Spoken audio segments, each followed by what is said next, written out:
giggling at that, Timmy? Just you guys. It's just like silly moving stuff out of Preening. Preening. Hold on, yeah, I said, look at the part.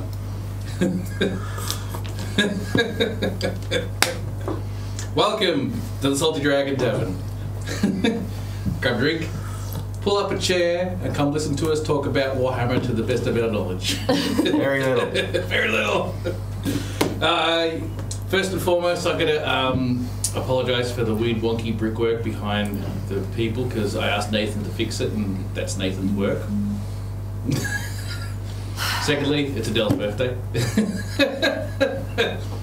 Apparently you'll get something if you manage to guess her age for the first 3 people. I don't know. Alright. As I said, we've had a few people who have not been able to turn up, and this has been a weird, wonderful week of things just not going right. So last week we've had a full table of 7 people, and now we've got 3. And who is it? This is Cetra. Oh, Cetra. The imperishable. Cetra the imperishable. Yeah, and it was only our most Warhammer knowledgeable people as well that decided to bail, so bear with us while we get everything wrong and the fanboys get If you mad want at cake, us. you got to guess the age first. Secondly, that was the secret prize! You just ruined it! I didn't say it was a secret prize. There's a reason the cake is in front of Cetra. Cetra does not serve, but he may provide cake. He won't serve it, but he'll provide it. If you can guess the age and then come over here and get some cake. And we will force you to be on the live stream to help us out. Yes, that's right. Yeah. Force you on the live stream. Also, if it does help with the guessing game, we are in age order here, including Cetra. What? Youngest to oldest. What? I will restate that question. I feel it's valid still. Alright. Alright. I'll introduce myself first, I guess. Yes, introduce yourselves, please. Yes. My name's Adele. It's my birthday. Yay. My birthday? Yeah. My role on the panel is as the complete noob. I just have a list of questions. That's my role. So really, you guys are the experts. I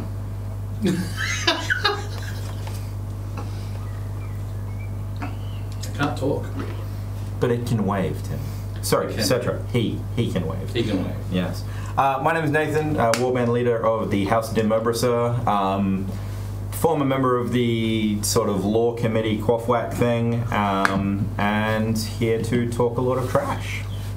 I'm James. I'm warband leader of Isaac House, and I'm not at any point whatsoever a member of the quaffwhack thing. And I am honestly here because, like, free Coca-Cola. Yeah. Product placement. No, it's addiction. The difference. Yeah, probably. Tim, do you need to introduce yourself?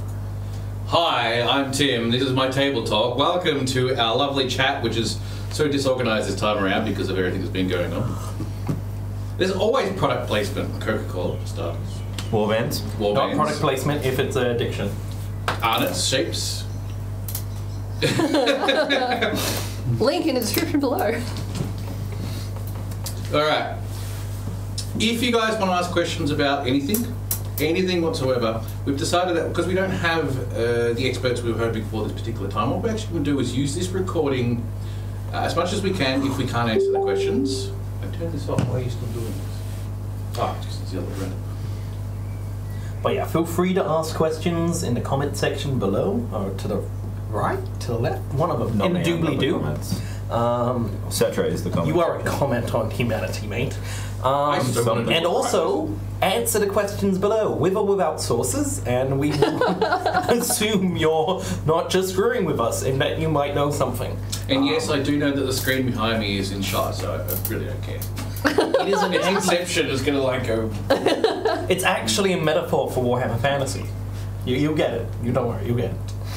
I don't get it. Alright, let's get into this. So I guess my first question is, like, the timeline. Where does that line up in Warcraft? Like, because I realise there's a whole wealth of Warhammer, and I don't know where we sit in that timeline. So Sorcraft made the moderately intelligent decision of actually setting it in the year 2019. Which is using the Imperial calendar, as there are multiple calendars in the Warhammer universe. So if you see 2019 IC, that means Imperial calendar, that means that's the right date. It is a time of conflict in a lot of nations in the Warhammer world, especially the Empire itself, which is obviously the largest human nation, probably the one with outright law about it, and the one just north of where Sudenburg is going to be, if you were wondering. So it is the time of three emperors, sorry. So it is a time of civil war. There's recently been, obviously, vampire uprisings, the beginning of the vampire wars under Vlad von Carstein, who was the, later in the lore than we're actually going, arguably the strongest vampire lord to have existed. It's a time where nations like Bretonnia are under threat from chaos. The High Elves have only actually made contact with the human world about 20 years ago, I think in 1990-ish. High Elves are very new to the world. They're still learning about the mortal races. Dwarves are, they're still just dwarves. They don't really change much. Fighting goblins, fighting beastmen, fighting everything that calls them short. Dwarfing it up. Yep, holding grudges. Holding grudges. I think a good sort of thing is to sort of look, each race has their own history and has their own backgrounds and what's happened to them, so it is a bit hard to get into. But in the current state that we're in, the Wood Elves broke off about 3,500 years ago, Dark Elves about 4,500 years ago, so the Elven ties are all pretty cemented and pretty age-old. The Dwarven Golden Age, as they called it, where they basically ruled the world so much that orcs were seen as a pest rather than an actual threat to anyone, that ended thousands of years ago. Interestingly, it ended at the same time they went to war with the High Elves, and which is when the High Elf Golden Age also ended. It's like they fought each other to a standstill. I feel like Dwarves won because it was called the War of the Beard. Yeah, the Dwarves won. The High Elves argue that the duel was unfair, but the Dwarves say it was completely fair. The Elf got disarmed and then he got smashed in the face. Fair duel. But then again, that point as well will be contentious based on what part of the lore you read. But right now, humanity is one of the stronger nations. The elves have come back to the shores after being kicked off by the dwarves and have gone, hey, the dwarves are just as fucked up as we are, and why is humanity so big, and who taught them how to make guns? What the hell? It was the dwarves. It was the dwarves, yeah.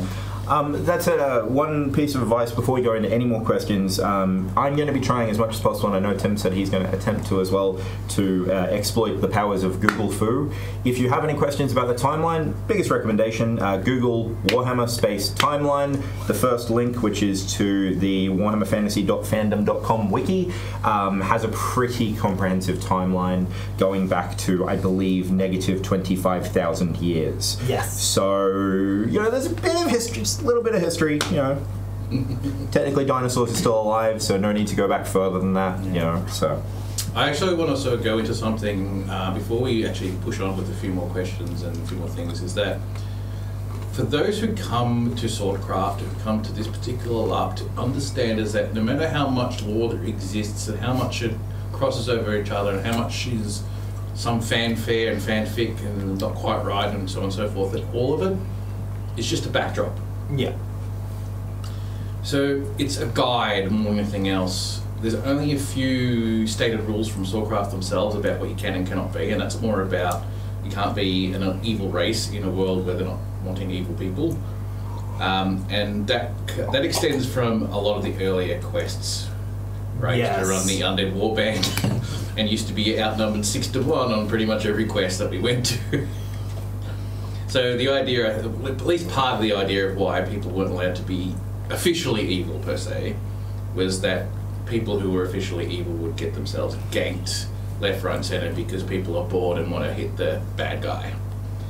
So that's as much as I know about the whole thing on that particular instance. And the other thing about creating your character when you're signing up for your ticket for quest itself is about more of a guide about your character too, about what you can and cannot be.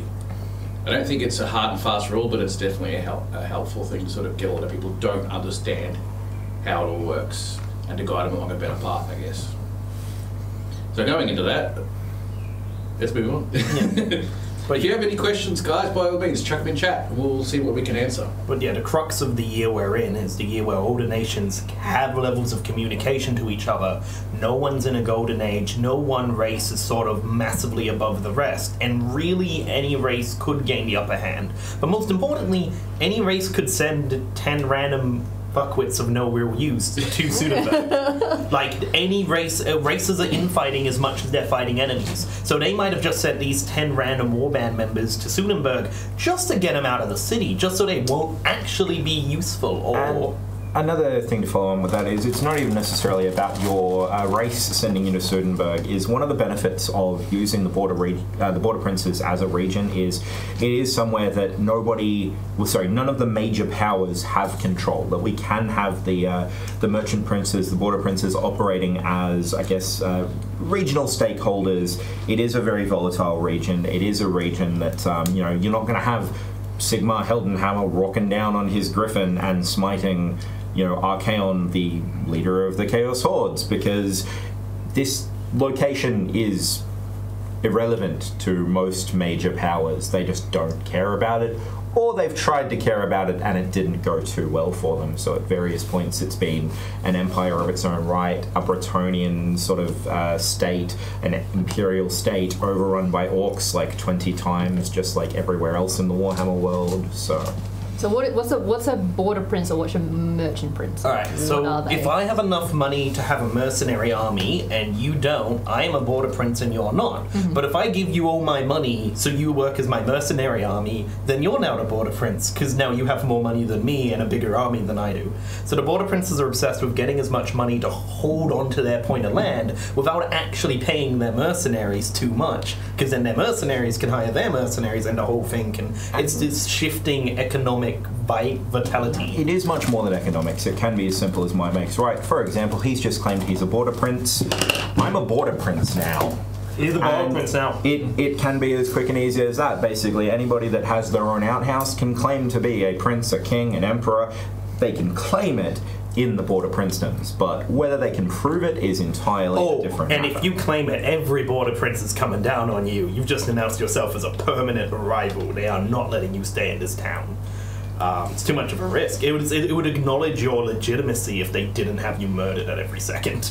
And I mean, one of the notable things about the border princes is it's considered a dynasty if you make 3 generations. So 3 generations ruling over a single town is a dynasty of border princes, because usually power just changes that quickly. It's not a place that you can expect to set up a Reich to last 1,000 years. No one's been asking any questions. Well, so you said we know we're going to have NPCs that are going to be the border princes, and they're sort of dictated what sort of ranks and professions you can be. So how do ranks work in this new Warhammer world? Are we just having like a layer of peasants and then like the border princes? The example I've sort of been giving to people asking me, and this is, once again, I'm not on the team, so this isn't 100% official. If you could readjust a boundary line or a territory with a handshake, you're probably too powerful to be here. If you in character would have enough power or sway over a religion or over a nation or over an army that you would be able to coerce or bribe the border princes to do something for you, then you're too close to them. The border princes need to be a bit more, not necessarily untouchable, but they need to sort of have control over this region, and they wouldn't want people brought in that could rival that control. And so my point of view is, yeah, as long as you would have a reason that you as a person have something you would gain in the borderlands, but you don't really have the power to make a radical shift in your homeland, it sort of falls in a lot more in line. Or if people don't assume you do. If people think you would have that power in character, then you are a tier above the rest of the players and you're almost at the border prince tier. And so it's more, they just want to make sure there's never an instance where someone walks in and goes, my character was improved as the head of the Sigmarite Church, so Order has to do what I say, and Order flicks through their lore and go, oh fuck, he's right. Keep going through it. Or, they'd probably actually go, heretic, kill him. Because that's a really dick move to do it a lot. But it's sort of a ground setting to make sure nobody who comes from Bretonia or comes from Albion or comes from the Empire as a character would be powerful enough to say, hey, random interstater that I've never met, you have to follow me because I'm outrank you. And using Bretonia as an example, because it's probably the area I've studied the most, my warband going down a Bretonian route. So Bretonian, their knights and the way they work is they do have various ranks just as a knight. So your base level knight is a knight errant, which is literally a, hey, my son turned 16, here's a set of armor, here's a horse, here's a sword, here's a shield, goodbye! And at that point they are off to complete their errand and earn the title of Knight of the Realm, which means they're a knight who's been given land or a seated and more powerful Knight of the Realm's table as a household knight, something like that. Then you have what's known as a questing knight, which is basically they renounce all of their titles, they renounce all of their lands, and they basically say, I'm gonna go find my goddess and drink from her chalice, which is the Lady of the Lake. And then above that, you've got the Grail Knights, who are the ones who have successfully found the lady, successfully drunk from the chalice, and are effectively demigods in terms of power. And I know that one of the discussions on the Quafflack regarding power levels was a knight errant, a knight of the realm that doesn't have a large fief, and a questing knight would all be fine for blood and gold. But a questing knight who's effectively a potentially semi-immortal, as their lifespan is greatly increased, hyper-powerful being because they're known to smite armies. For example, Gilles Le Breton, one of the founders of Bretonia and the first Grail Knight, and his 12 Grail companions were known to almost single-handedly slaughter armies of greenskins, or alternatively slaughter as many greenskins as their entire armies combined, just the 12 of them. So it's also about scaling down the power level, because obviously in a LARP like Swordcraft, it's very difficult to show that kind of power and that kind of strength as an individual unless you're obviously somebody that's been training for this kind of combat for a long time and have been lucky enough to walk into a group of noobs who have no idea what they're doing. And it is very important to sort of take that scale back, because otherwise you can rock up and claim, I'm, Sigmar Hildenhammer, god of the Empire, bow to me, and that's not going to go well for you or anyone silly enough to follow you. So. But yeah, it's kind of a massive warning to anyone who wants to go in as a high-level character, as a high prestige, a high political character, that if you turn up and say, I am this massive high-ranked political guy, I could sell that Bretonian's land from under him and he would just have to accept it because I am that far above him, you're probably just going to get stabbed. And it's written that, it's been they're trying to make it very, very clear, if you entered a new Swordcraft with a character like this, it's going to hurt you, it's going to come back and bite you in the arse, and you don't have anyone to blame but yourself. We've all met the dragon in the form of a human, or, well, that's not necessarily the worst idea, but someone who claims to be so powerful they could just win Swordcraft if they wanted to actually use their powers.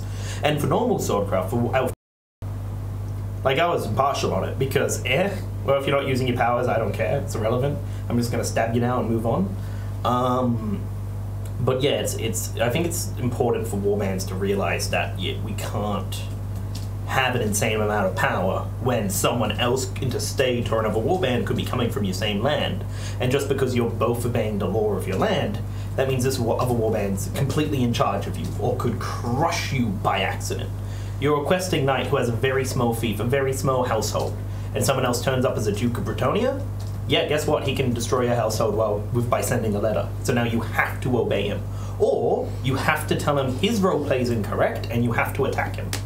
And so it's sort of a warning to prevent that sort of setup from ever really occurring. So do we know obviously this first Blood and Gold event, everyone's sort of going to start on similar levels. Do we know if there's is there a way to rank up your character, or to become a member of, say, obviously there will be people who are priests of religions, but will there be opportunities for people to become high priests or to become I believe there is. It's through the border princes, because they would be the only characters with the power to send a message to your church and be like, this guy has spread Sigmarite to the borderlands, you should acknowledge him. We are now Sigmarite worshippers. They'll lie, they'll do whatever if that's what they owe you. And then the church might say, yeah, no, we'll promote you to that point. But I think that's the only possible mechanic, and I don't know if that even included. If I might, I do know that one of the discussions that we were having on the Quaffwack when the initial decision to change the world was actually made was around taking rewards to more of an individual level, because obviously at prior quest events with sagas and whatnot, rewards have been they've been limited to Melbourne warbands and those in sagas in the form of ducats. Now, for those that made it to Last Quest, or those that heard about Last Quest, you may have heard about scrolls, individual rewards that can help sort of a character or a player rather than a warband. Basically a personal buff. Personal buff. So I believe that was a beta test for Blood and Gold. That was one of the reward designs that they are, or at least were, wanting to move towards. The other one being effectively titles and ranks bequeathed from merchant princes. So, it can be... and I think it was designed, or at least the discussions we were having back then was around making it a competitive pyramid ladder. So you've got the Merchant Prince's very bestest follower, up until the two below him dig up some dirt about how he's planning on betraying the Merchant Prince, at which point maybe the Merchant Prince kicks them down a ladder, and then you've got those two competing for that top spot. And being a pyramid, which everybody knows that I like to burn down, it very much will allow... obviously infinite expansion. You just add another brick at the bottom and it slowly builds its way up to the top. Whether or not that's the form that it takes in its finality, I can't really answer, but I definitely know that that was one of the discussions. I don't think it will be so much they send a letter to the Sigmar Church, congratulations, you're an archdeacon in the Sigmar Church, so much as they promote you internally within their own power structure, and you are now there to IC. You are now there. You're the head of the Sigmarite Church in their region of the Borderlands. Yes, and I think obviously that is an excellent structure because it will allow going forwards those interstate players that we've mentioned a few times to have really the same footing as Melbourne and Ballarat Bendigo players that are a lot closer to the weekly games. So one thing I will say as well is it's obviously quite important with Blood and Gold to recognise that there is going to be a split between Fridays and Blood and Gold events. That it's not going to be about, oh yeah, I've got, all of the border princes under my control, so I'm going to win every Friday. No, doesn't matter. Nobody cares. Go home, Jamie. It's very much more about... No assaults. It's very much more about he knows we love him. More about the opportunity for everyone to have those same, opportunities to get those promotions, get those rewards, whether it's a scroll, whether it's a promotion inside of a Merchant Prince's faction.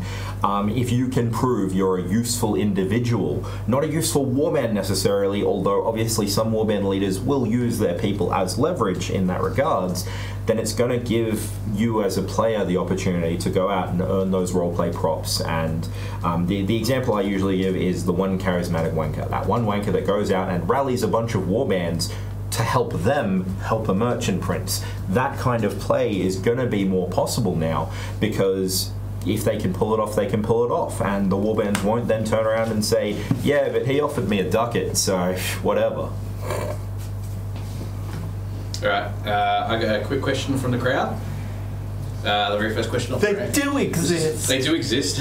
First question is, explain why the Gobbies are the best warband race in Warhammer. Which ones? Goblins. Goblins. Gobbies. Well, goblins are an interesting case because, yeah, they is small, but they is a lot of them. Also, I would have asked, was this sent from a Frico-style goblin? Is Frico on the chat? Is that what's in there? No, it's actually not from Frico. It was actually from one of our regular watchers from America.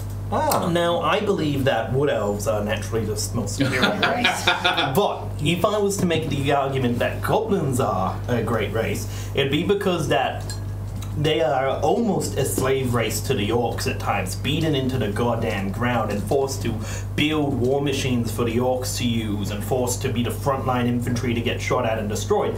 And yet there are entire clans of goblins so terrifying that the orcs bow to them.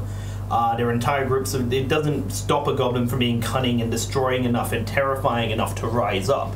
And so the instances where a goblin takes control of an orc army is some of the most terrifying shit in Warhammer Fantasy, because it's an unstoppable orc warg. It's an emotion of mass and weapons and armor with one of the most cunning, manipulative, and evil commanders you can have. That's not even trying to be cunning or evil like a human, just is. It's just nature. And for them to get to that spot, they need to have beaten armies and people stronger than them their entire lives. And so a goblin leader is fucking terrifying. Not only that, but they can ride spiders, sentient spiders. That's I was about to say God. they're about the best like tamers in the world, because yeah, sure, you could be an elf riding a dragon, but you can also be a goblin who's about yay high riding what's known as an arachnarok spider, which is probably about 4 of these rooms that we're in right now, if not more. So please, if you have technical know-how, build one for blood and gold. I'm a Bretonnian knight, and I will bow to you. I've got another question I'm just going to quickly answer because it's actually really simple. Someone asked about magic. Basically, the answer to that is we don't know. We don't know if it's changing or if it's sticking to the same way it was, which is not much. We don't know if they're upgrading the spell system to be more because it is Warhammer, or if they're just keeping it simple stupid for the purposes of Fridays. We're not really 100% sure. I'd say from a lore point of view, elves have always been able to wield magic, but in a human town, especially now that the human magic guilds, the schooling that teaches humans how to harness magic without being corrupted and turned to chaos, since they don't really exist yet, it is a big taboo to be seen using magic, and there is a lot of people, especially magic users, are willing to outright murder you if you use magic, simply because they can't tell whether the spell you're using is a spell that poisons the land and will kill everyone, or if it's a spell to make your torch a little bit brighter because it's hard to see at night, because everyone's magic is unique to them. There's no school teaching everyone to use the same system. Bretonians are a bit different because their magic comes from the Lady and from the Fae, and it's a bit more streamlined, it's a bit more focused. But humanity... Legitimate holy, as I believe. Legitimate holy, yeah. But humans' magic is a lot more individual-based. So even if we're both magic users, both using fire magic, both using the red winds, if we didn't go to the same school, you could be speaking in a different language. I don't know if you're lighting a fire or lighting me on fire. There's a lot of paranoia, so I expect that magic will be a little bit more underground than before, unless the Border Princes decide it's not. If these Border Princes decide they're experimenting with magic in this town, and fuck you, well, we're dealing with that now. Good on them. That said, as well, magic is... It's part of the world physics of the Warhammer universe. There are specific winds or schools, as they're otherwise known, of magic. The winds of magic are, in essence, not physical but metaphysical winds that actually exist within the world. So definitely the lore of magic would be changing. It's much more difficult to, L-O-R-E, that is, not L-A-W, difficult to really make up your own magic, so a lot of it is going to be based on one of the winds of magic. I would recommend for those playing at home on Facebook the Acolytes of the Elements page, also known as the Swordcraft Magic Guild. Definitely give that one a search, join it if you're not in it and you're curious about magic, because I think going forwards they're going to have a lot of discussions about what magic will be in the world. So definitely a good group for those that are magic interested to jump in on. But yeah, we don't have concrete rules on it right now. There's a lot of rumour. There is a lot of rumour. I'm actually Swordcraft. When there's not a lot of rumour, that's when you get concerned. I'm actually having a quick few messages to Peterson actually of Facebook about magic itself. I'll probably get more information for the next week's talk. Next week's talk should be good. The Sudenburg talk will be good because it will be specifically towards Quest itself, and we'll probably have more information about what's going on. But apparently there will be more magic, whether it's at what level, how you get it, and will it extend only to Quest? I don't know yet. So yeah, hopefully by next week we'll have a lot more information about stuff as well as other things. So Gust of wind would be nice. no, apparently apparently the magic might, if the extended magic system might extend across both Fridays and Quest. I don't know yet. I'm not going to make anything official yet, so I'll... Once again, even if it was official, even if they'd all decided, in 2 weeks they may have come up with a much better idea, or may have found a massive problem in the design and gone, alright, we need to push this back a bit. Like, there's a lot of aspects of Quest that are getting redesigned.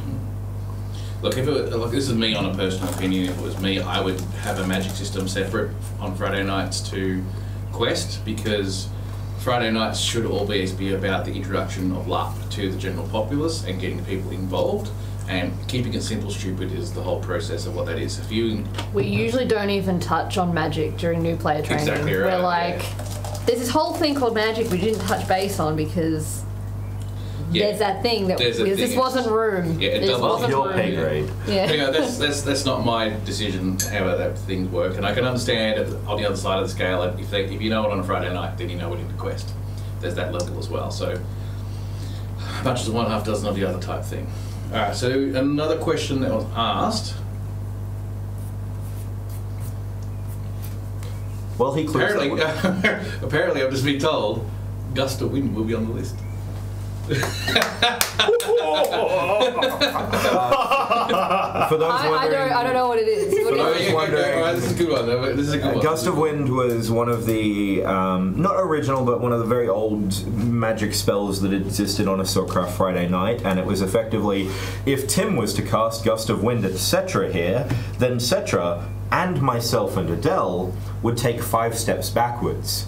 So in other words, fuck your shield wall. I've actually been part of this conversation with Peterson about this particular spell, because I know it's going to be in a different format, and I believe from the format is it's essentially not going to be 3 people, it's just going to be 1. But And it's a Need case 3 of times as many mages. the best part about it is when you're pushing him back towards the water line and they haven't noticed, instead of just hoping that they fall into the water, one of your mages can hit their warband leader with a gust of wind and send them right back into it and drown them. It was a great insta-kill if they weren't paying attention to where their lines were. Gust of Wind's definitely one of the great spells, because you could just have some fun actually moving the battle around a little bit and actually making it a bit more dynamic. But that's the other one, with 5 or 6 people with Gust of Wind, a spear warband that is reinforcing a shield wall, all of a sudden, all the spears have to take 3 to 5 steps back, and your entire line knows it. So everyone just pushes. Well, and they it get can all really the shields shatter. step back, and the spears don't. Another question's been asked. I know you've got more questions, but I'm going to ask some of their No, you're good. These are our emergency We don't care. questions. We can talk about these after the Back stream. up. That's true, that's true. The question we've been asked to elaborate on the difference between a Friday night and Quest, essentially, or Blood and Gold, should say. Shouldn't be calling it Quest anymore, should be calling it Blood and Gold. Quest is so easy. Yes, it is.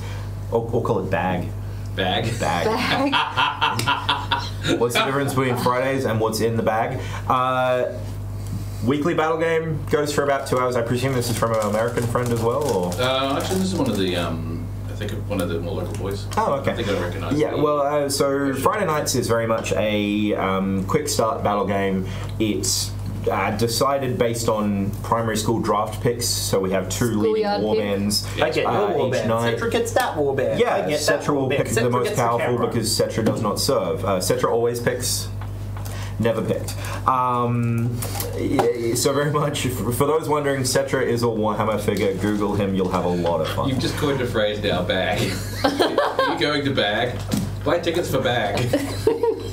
It's good bag, man. Good. Good. Yes. So, and it is then quick rounds based on an objective, whether it be total annihilation or total annihilation with an alternate win condition, such as item capture, assassination, really anything. It's all total annihilation.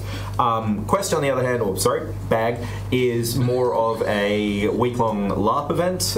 You actually have a character. You actually go out there, role play, build alliances, lose alliances, and immerse yourself in a character. Go questing. So it's not so much about the cool, I've picked my team, let's go have a biff. But yeah, like Friday nights, my guys might spend 10-20 seconds doing a bit of a prayer, a bit of a role play, a bit of let's go out there and have fun, battle chat, hit the drums of war. But at Quest, we might spend 4 or 5 hours just talking about who's around us before we even start talking about what side we want to be on. And so convincing people to join your side, especially when everyone has finite resources and you can't recruit everybody, is a big sort of circle. The more people you get, the less everyone in your warband gets out of it. So you don't want to be on a massive team if you want a reward for yourself. And so yeah, it's that system perpetuating. Where on a Friday night, your teams are picked, you go and you have a fight. But at Quest, there's a lot of diplomacy, there's a lot of betrayal, there's a lot of backstabbing, or wondering if you're going to get backstabbed. More like a D&D campaign versus a sporting match. Yeah. Yeah. And it's a D&D campaign with 700 players. We've been asked another question which we don't even know the answer to. I will actually ask this question. You don't even have to answer it because I'm going to use this as one of those questions that I might bring up next week because it is related to Sudenburg more than anything else.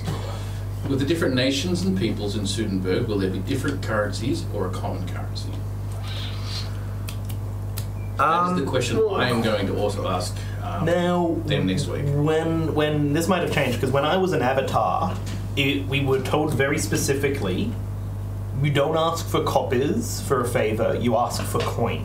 If you have created your own currency system and it looks fucking grouse, if it looks really great, if effort's been put into it, if it clearly has some value, then we were more than willing to use it, because as avatars we also didn't care about what money was, we just cared that you valued it.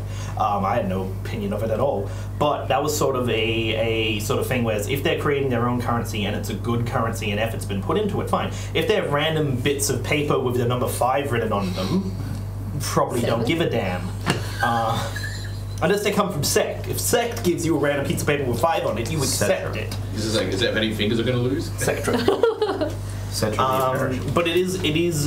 So that was from previous quests. That might have very much changed, but that's another thing. If you add value to your coin, like if they can use the coin to guarantee they hire you for a battle or something, then the border princes will want the coin because they want the power. But if your coin are just random pieces of nothing that have no inherent value, then it might be a lot harder to get that currency in use. But it's really, I think that's really up to how other warband leaders play. And how the border princes play, and what you give your money to. If it's just a bunch of if you bring 7,000 coins, that's probably not going to be the same worth as if you only bought 30. It always depends don't on the flood the economy. But make it worth something for people, and people will start going after it. Then it doesn't matter if it's inbuilt into the game. That said, to spin the lovely wheel of Swordcraft Rumour Mill, I have heard, and this is from nobody official in any way, shape or form, just one of those things that floats around the community, that there is a plan to eventually phase out the current sort of coinage, the silvers, golds and coppers, and replace them with a more appropriate or / different coin. But I cannot stress enough that that is a random rumour. Whether there's anything behind it, who bloody knows, because Swordcraft Rumour Mill. Okay. I've heard the very much opposite rumour that there's no way in hell they're going to do it, so Swordcraft Rumour Mill. I have what I would really like them to see, keep the coppers and keep them called Elthian coppers. I'd like to see them keep the name Elthian there, just as a little head nod, just to say look, these coins are from an ancient king called King Elthia, and we still use his currency because he produced so much of it, and this is what we now use, and they can build a tomb to Elthia somewhere. Once again, border princes, if they're made out of legitimate copper, they're coins because you can melt them down into armor. Who cares? I should mention that, those coins have survived 4 iterations of Althea. Yeah. If you look at the map, that was Althea Mark 1. So, who Still knows? had Delriata, and it wasn't part of Aris. Maybe they're the only thing able to teleport between worlds. Yeah, I would like that as a nice little head nod. I think that'd be cool. So just quickly, I just got a message from one of the organisers. Ooh. Alright, shit, which one? He's asked me to actually basically say that within the next 24 hours, so I'm going to say by tomorrow night, I'm going to point to him if he makes me a lie about this. By tomorrow night, they're going to have a posting of the player guide for evil characters. Oh. So it'll be very interesting to see. You heard it here first, guys. Done. Yeah, it is actually first. It actually hasn't even posted it in the Swordcraft page or anything like that. So. Well, this is going to post. Here's they're just going to drop a bomb. Yeah, pretty much drop a bomb. I think a big part Isn't that of it all the is, information? Is always just. Yeah, pretty much. Yeah. So suddenly this is 50 different guys. Hey, Swordcraft community, here's a box of 1,000 firecrackers. Oh, let's light them. That's actually a very good point. I don't know who the 3 border princes are officially yet. I know of them. I know discussions are in place. I've opted out. They don't want me. I don't want to be back. I think it's a very different goal than the avatars. Because the avatars needed to be larger than life. We needed to bring people in, and we needed to have this strange, unlimited sort of power to sort of work with Althea as it was. The Border Princes don't need that as much, and I think they're going to be a lot more quiet with their actions. While the avatars are like, I'm going to war right now! What are you doing? Like, trying to kick people up without, ruining the law of the world and stuff. The Border Princes, I think, are going to be a lot more quiet. If you ask them what they're doing, they'll be like, oh, nothing. Absolutely nothing. Get out of town for 15 minutes. Go away. And I think it's going to be a very different angle. So I think they're going to need different types of players, and it'll be a lot harder to audition for them to make sure they're not going to fuck everything up. I think it's one of those things that we probably don't even want the information too early, because yes, the Merchant Princes, it'd be good to know who the players are, but going into Sudenburg, the way I'm looking at it is, I'm like my character, for example, I'm planning on playing a Bretonnian knight errant. Why would I have heard about these 3, or I've heard 4 Merchant Princes that rule over this town of Sudenburg before I get there? Whereas the avatars were designed as these world-changing beings of power, this is a smaller scale game, and I think that it'll be much more interesting for a lot of people to actually go to the event, meet the Merchant Princes there, not know anything about them, not know their personalities, not know the colour of their flag, and get the chance to meet them as characters, not read 500 pages of backstory about them in character. I totally agree with that. I did not publish a single one of my 500 pages of backstory for my avatar. Thank you very much. I still read it all. Read it. That's what I paid you to do. So I agree that having like going out and meeting the princes would be a really good, cool idea of going about it. I will say, when I first turned up as an avatar, because it wasn't fully announced and it was only really in the rumor mill, it was very interesting people who don't know my face who ran into me and me just dancing around as this little fairy thing, and people are like, oh, you're what up? Are you from the Van Marm? And I went, the Van what? No, I'm not. I'm dancing around, and I had this 5 or 6 Imperials talking about whether they were going to gank me as I'm just standing there, just wandering around, and eventually I turn around and they see the green emblem on one of the back, and one of them goes, fuck, avatar, fuck! And I'm like, yes? And like, all white faces going, oh, God, we made it. And except one of them, it was like, so do we shank the avatar? And I'm like, would you enjoy it? And he's like, yeah. And I'm like, then you should try. And the rest of them were like, no, Billy, back you go. We're good, sir. That's a good question. But it was that discovery was actually a really interesting roleplay moment for them, because they didn't know my face. They got told James was an avatar. They didn't know who James was. And so that was a really interesting sort of event. Sorry, I'm laughing because someone's... How do you pronounce Las Cash Amas and... Oh, yo, chap. How do you pronounce what? Your warband's name. Ieska Awis. Ieska Awis and Murbasur. It's going to be pronounced like a strange Swedish dwarf. Murbasur. So, a secret about our name, we played the Google Translate game. I think, God. well, I pronounce it Murbasur, but I don't French, so I don't know how it's actually pronounced. I did have somebody try and tell me that at the charity gala, but I was several drinks in at that stage and forgot how they pronounced it. There are so many new warband names that are so hard to pronounce. If you can turn up to Quest and you can pronounce our warband name to us, we'll be terrified and we'll be trying to work out how long you've been watching us. Yeah, well that's actually sort of part of it. Like, people outside of Albion shouldn't know Albion words. Our cultures haven't left Albion before. There are less Albions in this world than there are elves or fucking chaos. Like, so if people can pronounce our words when they're not Albion, we're gonna be really confused and probably interrogating you as why you've been following us. Like, or we'll just, I don't know. I think our plan was on our contracts, we're just gonna write 1 copper extra charge every time you mispronounce our name. Where and that is way it's a fundraising effort. What is Elbia? Because I know, like, I really only know what Britain is. Albion is an island completely surrounded with mists and really fucking hard to get to. It was used as a tournament for Warhammer Fantasy at one point, and so it was all the armies are landing on it. The mist went down, and everyone went, hey, let's see if there's treasure there. Everyone landed at the same time, basically, and just raided it and went around, and the native Albions there very warlike, very Celtic and Gaelic with wad painting, marking, magical armor and stuff. It was a big sort of tournament, but it hasn't been much for Albion. It's because it was introduced very late into Warhammer Fantasy, and it wasn't really followed through with much because people didn't seem to respond well, and the marketing team, I don't know, maybe they did something. I'm not Games Workshop. But the biggest part about Albion is that if you knew what it was, you know it's an island surrounded by mists, and every time someone sends a ship there, they crash into reef, and like it is a waste of time. Some of the Norskers rate it, but that's a big thing with our warband for our guys who've left Albion is we probably can never go back in our lifetime. Until the mists go down, which happens in 500 years, there's no safe way to land. Albion has giants on it that play the game throw boulders at the boats. It's very hard to land. The easiest landing point is known as like the mud death beach because you can sink through the mud and it has giant crabs that eat people's flesh. Like, Albion is not a nice place. Which is why we're sort of, because it's almost impossible to be an Albion-themed warband running around in the old world, we're sort of a group of mercenaries that when someone comes across an Albion, they send a runner and tell us, hey, there's an Albion warrior in this town causing a ruckus. We turn up, pick him up, joins our company, and then we keep moving.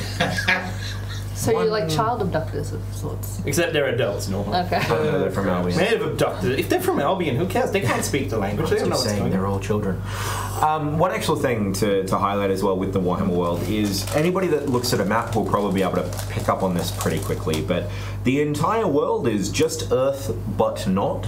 So Albion, for example, is the British Isles, shrouded in mist. Not many Romans got there. We did get invaded by Romans 20 years from now, I think. No, you get invaded by everyone 20 years from now. Is 500 years. No, like, yeah, at some point. Julius Caesar landed in Albion with an army at one point and got kicked off. Julius Caesar? Yeah. Yeah. So, wow. You know, one thing is you can find a lot of real world-ish references within the Warhammer world. Even the High Elves to an extent, and their island of Ulthuan has been compared many times to Atlantis. People always thought, oh, Ulthuan's going to sink into the sea. You've got the Lustria, the new world full of lizardmen Aztecs. You've got Nippon. Bretonia, which Nehekara, or Egypt, as it's also known. Bretonia, which is very much France. The Empire is the Holy Roman Empire, also known as Germany. The Norskins, Scandinavians, Tilea, Italy, Estalia, Spain. Our region that we'll be in, the Border Princes, is basically the Balkans, hence the small states rising and falling constantly. You go east far enough and you will find China, Japan, and India are all their correct positions. Cathay, Ind, and Nippon, as they're known in the Warhammer world.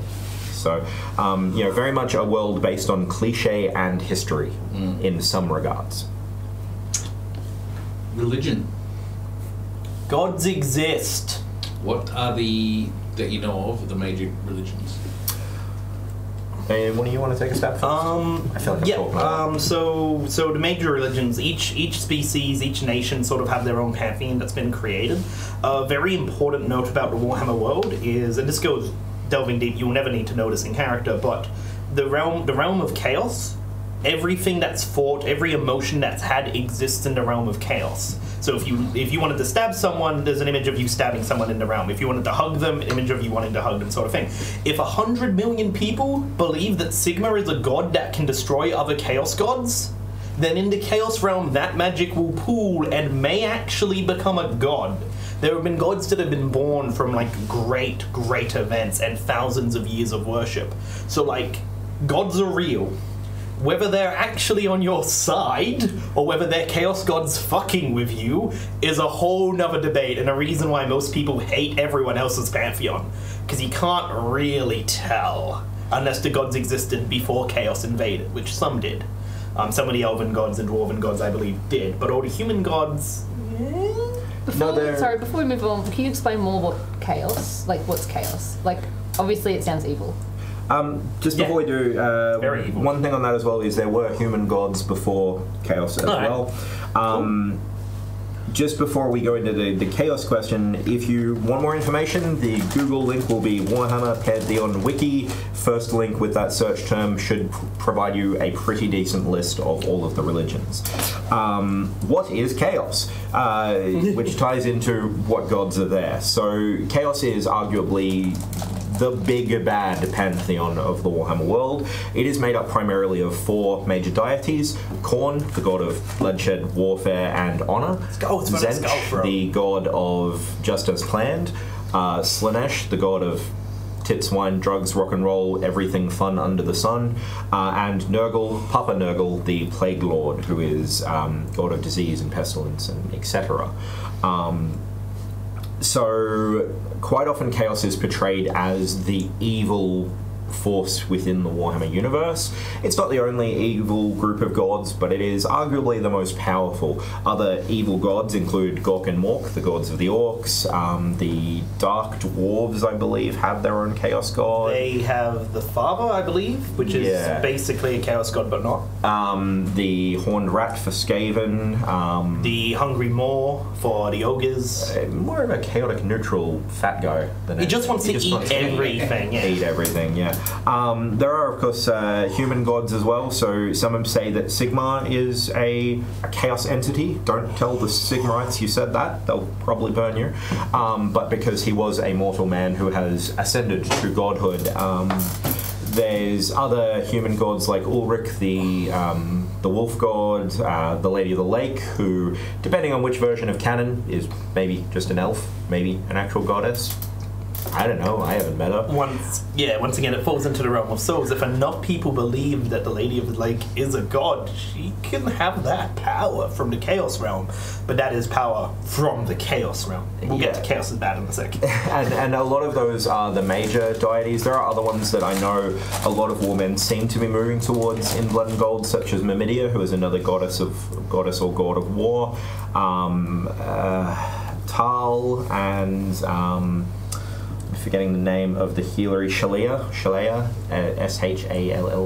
who is a pacifist healer god. So it is a universe with a large pantheon, well, several large pantheons. I'm afraid I don't really know the dwarf and elven gods, but they exist too. And you do find quite often that many of these pantheons, to go back to Adele's question, are in conflict with chaos. So I know that I believe that one of the elven gods, for example, has been kept prisoner in Plague Father Nurgle's Great Garden, as it's known, for a long time. And generally, you know, chaos is seen as the destroyer. It constantly launches these massive invasions of pretty much everywhere in an effort to consume pretty much everywhere. Not in the nice way like the Great Maw either, more like warping. Yeah, like... and one thing, I'm going to quote a video I watched a very long time ago, is that a lot of people hear chaos and they think, oh, chaos is the devil. No, it's chaos. And to quote said video, it's cutting your arm and having mice pour out instead of blood. It's custard falling from the sky. It's chaos. It's mountains made out of grass. Yeah, it's not evil, it's chaos. So Can't stress that enough. All the chaos gods in the chaos realm, as I said, every thought, every sentient, every emotion becomes incarnate. So every time you kill someone, every time someone bleeds, every time someone fights, it empowers the chaos god of conflict, of Khorne. Every time you make a plan, every time you cast magic, it helps Tzeentch. So these are entities that cannot be destroyed as long as sentient beings exist. But what the Chaos Gods can do is take sentient beings and turn them into demon princes or demons, or trap them forever as these sort of ongoing batteries. So the Chaos Gods' total plan is to turn this world into a chaos world, where the laws of physics don't apply, and they can just constantly have war with each other for as long as they want. The Skaven want to just rule the world, and Nagash just wants everyone in the world to be undead, so they'll bow to him and never betray him. The vampire Cetra arguably wants the same thing. Cetra wants the same thing. Cetra wants a utopia. Under Cetra. But, so that's the sort of thing, if people can survive in these worlds hiding under rocks. If chaos wins, no one can survive. Everyone is gone. Except for the Sigmar. Anyway, so everyone goes, which is why chaos is seen as the big bad. The other one is chaos influence. very hard to get rid of. If someone corrupts a farm with chaos magic, that farm growing chaos-based fruit, that tiny taint will get in, and in generations' time, those people might go mad and try to summon demons in the middle of the Empire. Those people might try to summon demons in the middle of a dwarf meet with all the kings. Like, chaos corruption is terrifying. And the towns that sort of took in that strange chaos guy beggar and look after him and fed him and got him back to health, those towns are all dead because chaos killed them. Which is why sort of worship of gods is very fanatical and very zealotry in nearly every sort of region, because chaos is a real threat and it's always going to come back. With that being said as well, is chaos, like I said, it's not always necessarily evil. So, you know, as an example, a warrior that goes out and stands on a bridge and challenges everybody that wants to cross to one-on-one combat might be a corn worshipper. You know, a wizard who just wants to study and learn all of the magics that they can, not because they want to destroy the world, but just they're a curious person that wants to learn and have these powerful spells, might just be following Zench. A rock star who just wants to do a load of coke and bang some groupies might be a follower of Slanesh. They're not inherently evil. They have aspects, good aspects, bad aspects, both are present. They are forces of nature. They are driven. Like, change is not benevolent or... Benevolent? Yeah. Change is change. Zinch will help a group of revolutionaries overthrow their evil king and install a perfect utopia, just as he'll much help someone rise through that utopia, overthrow it, and become a tyrannical ruler. Korn doesn't care whose blood is spilled as long as war exists and people are fighting for survival and to better themselves. Nurgle doesn't care what... I don't think Nurgle cares. Nurgle likes the circle of life. He likes growth. He's the creator of most plagues, but also, therefore, the curer of most of the plagues he invented anyway, because he creates cures to his own shit. He is... No, I think that's the elf under... Anyway, well, he's I might be wrong on that point. Take it without go. He's also been known to create plagues that aren't necessarily bad, that will, you know... make you immune to other plagues, or, you know, remove your ability to feel pain, which arguably could be seen as a bad thing. Maybe he's just messing with you. But, you know, if you're a starving orphan and all of a sudden you are cursed with one of Nurgle's plagues that, yeah, might mean you've got pussy wounds on you, but you no longer need to eat. And your main concern in your day-to-day life was you were about to starve to death on the streets of random city I'm not going to call out. So, you know, is chaos inherently evil? I'd argue not. Is it seen as evil? Abso-freaking-lutely. Mostly because those gods aren't my gods, so they must be bad. Which is the stance of most human nations in most fantasy universes towards most other gods. Yes, they're fine as long as they're in the chaos realm. It's when they start turning our realm into pure chaos by just walking among it that fucks up.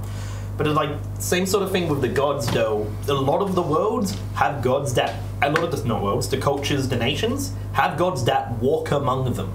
The Lady has appeared at bread and feasts and led bread and armies.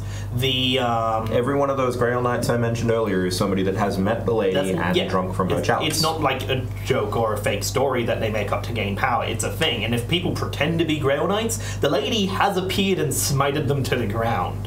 The Wood Elves have gods that walk among them. Nice. The Wood Elves have gods that walk among them and take human form. One of the dwarf gods can become an avatar in a dwarf's body and can destroy mountains. Like, the gods are very real, and for atheists to exist in this world is...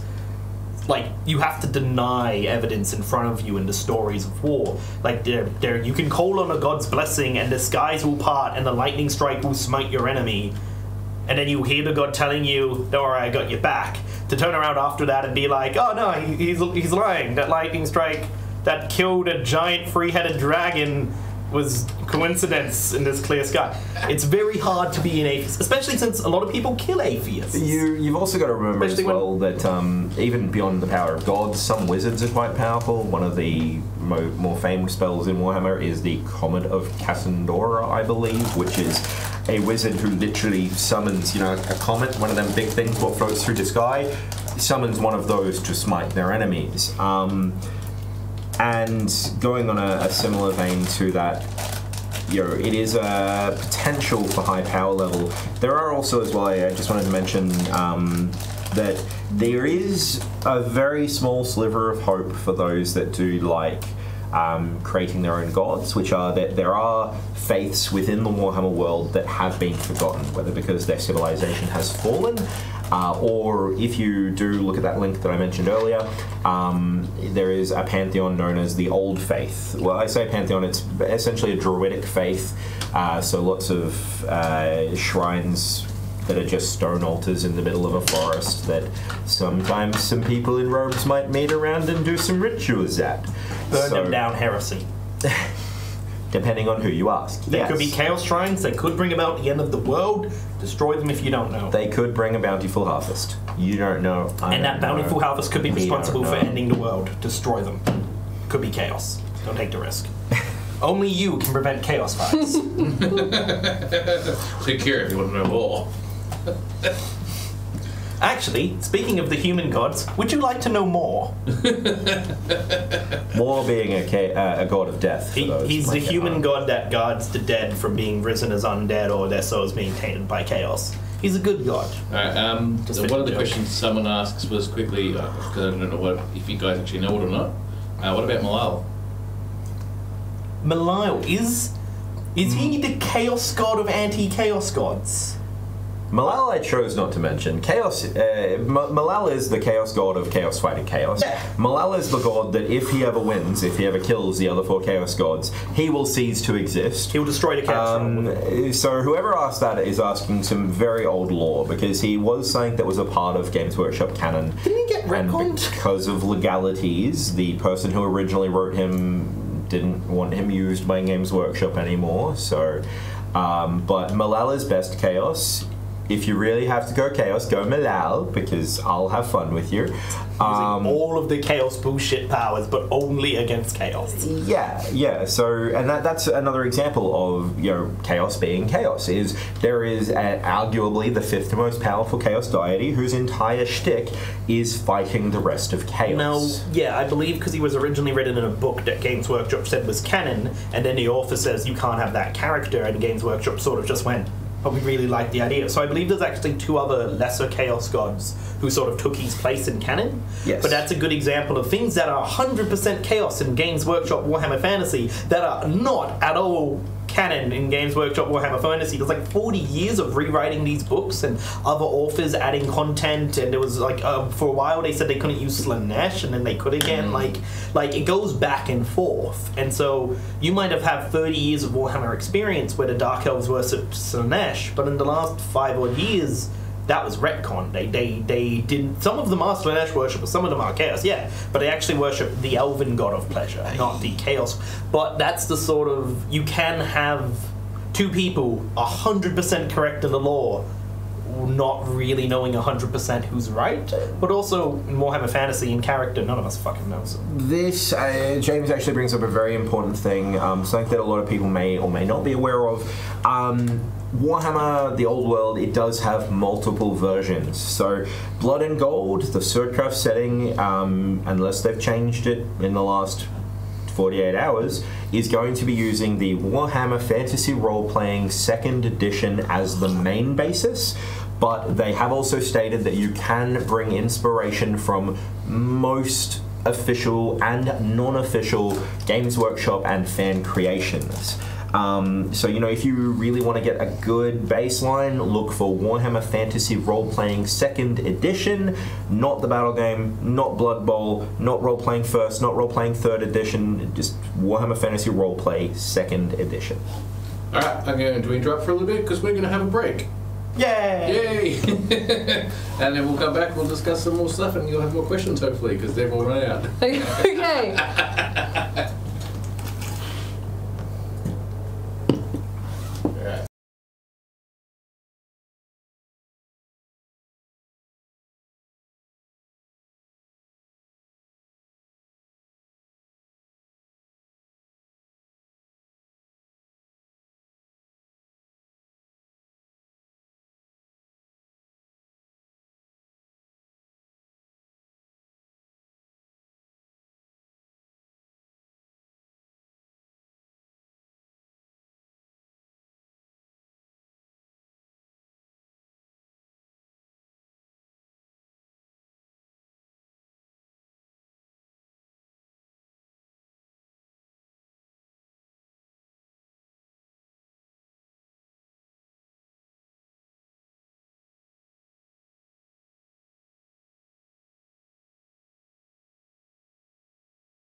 And welcome back, everyone. Before we go on to some more questions, someone's actually put a question in finally. Well done. First and foremost, if you're actually in the stream channel, we've actually done an update to the page. So if you actually scroll down, you'll actually notice that we put in a few bits and pieces, especially about the upcoming streams and what we're doing for the next few Tuesdays. We've also started putting in a LARP calendar for as many of the LARP calendar stuff that we know of. So if you're from a LARP and your LARP is not there and you have an event coming up, please tell us. I'm happy to put it in this list. I want to have our Australian LARP calendar because we just don't have one. Have you got the Ballarat LARP in there? The I have the Ballarat one. That's gonna be After so the fall, I've got Black Powder and Bloodline to date. Skadia's 5th weekend in there. I don't have anything from Warsong. I don't have anything from Perth, as an example.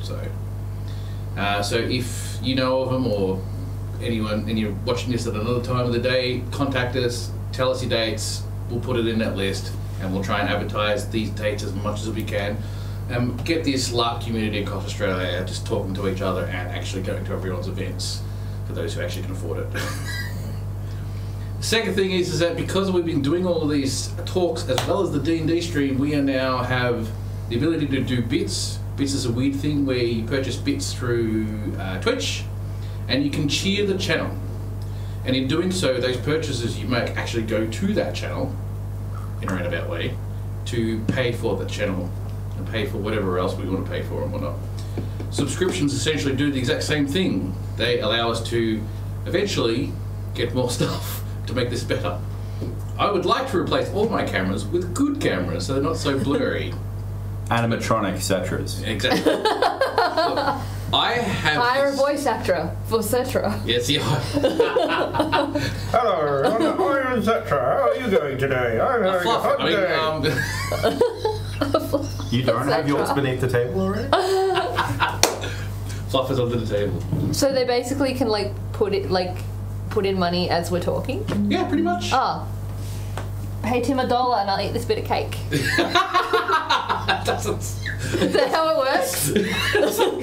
That's just a demonstration of Pay how Tim it might $10 work. and I'll let her mash a piece of cake into my eyeball. How do I put on $10? I'm closing my eyes. Jesus, this is getting bad now. Hang on, $10. If you want to do $10, I think What does it pay me? I think it's like 1,000 bits is roughly $10, give or take.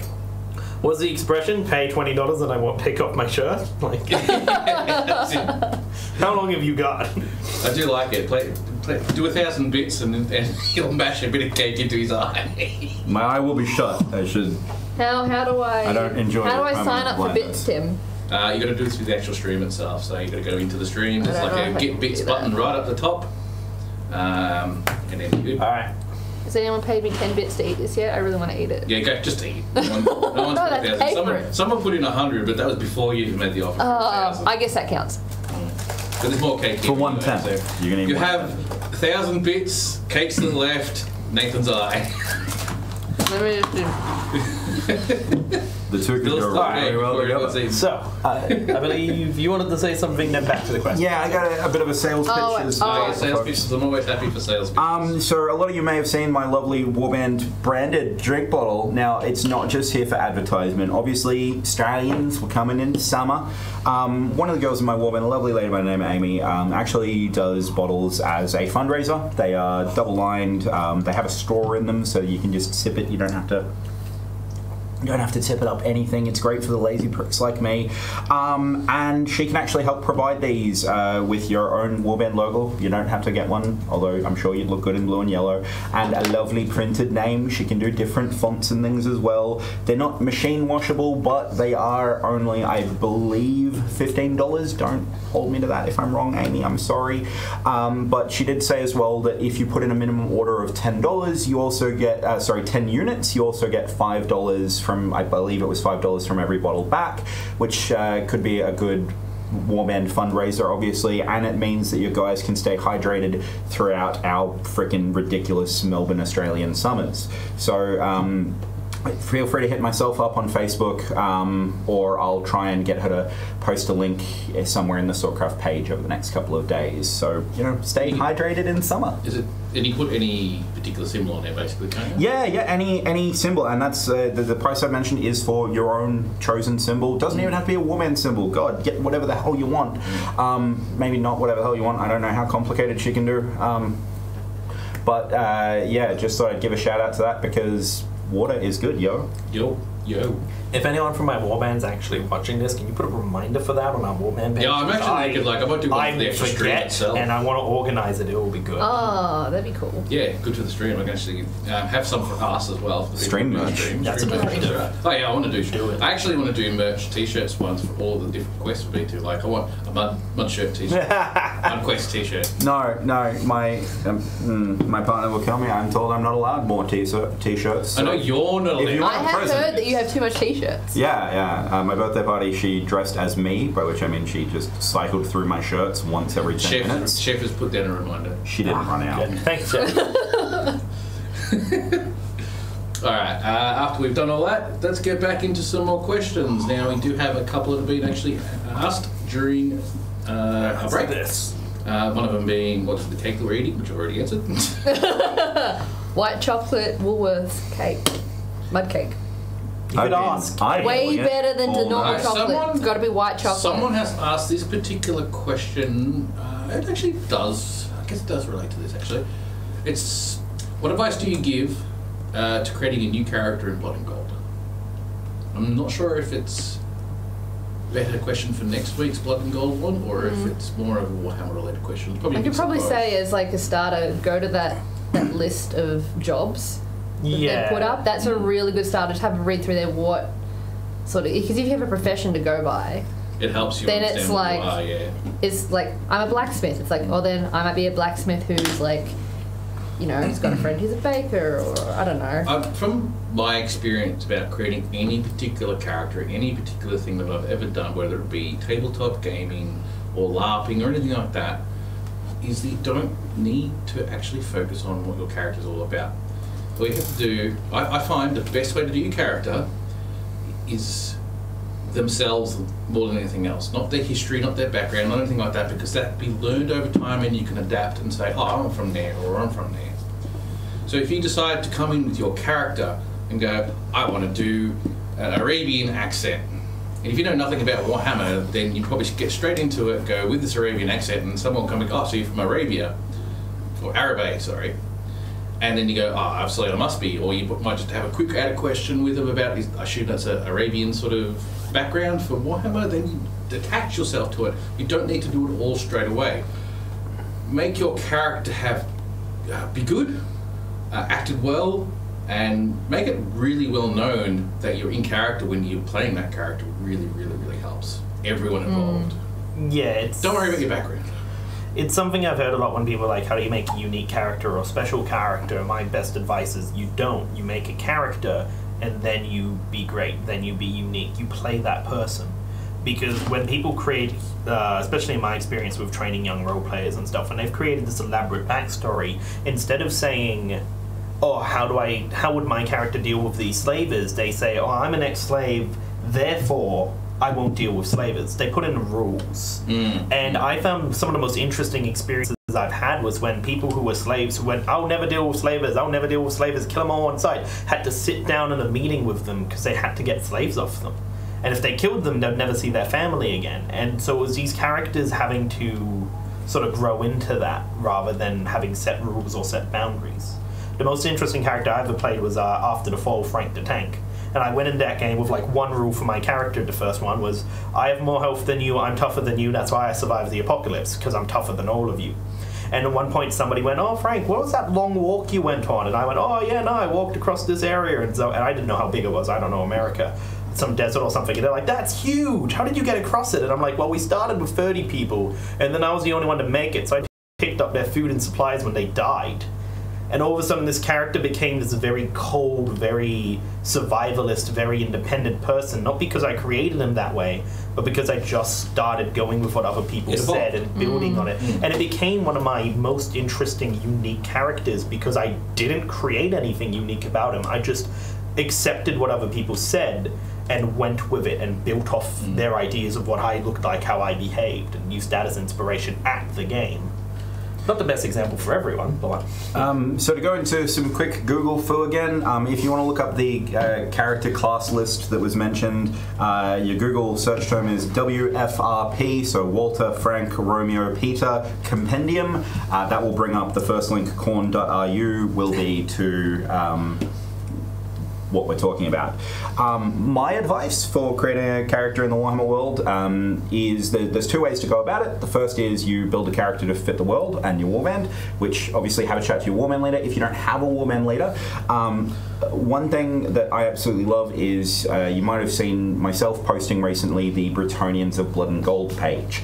Since that one, I've seen a lot of other people making them for dwarves, elves, Empire, Astalia, Talea, Arabe. I really love that. If you've got an idea of the character you want to play and the nation that you want to play them from, jump into one of those pages, ask questions, get involved. You know, don't just use your warband as a resource, use the community as a resource. You know, I'm more than happy in that page to, if I can't answer a question myself, ask somebody that I think is more experienced in Bretonia and help people design their characters to really fit the world and mesh in well with it.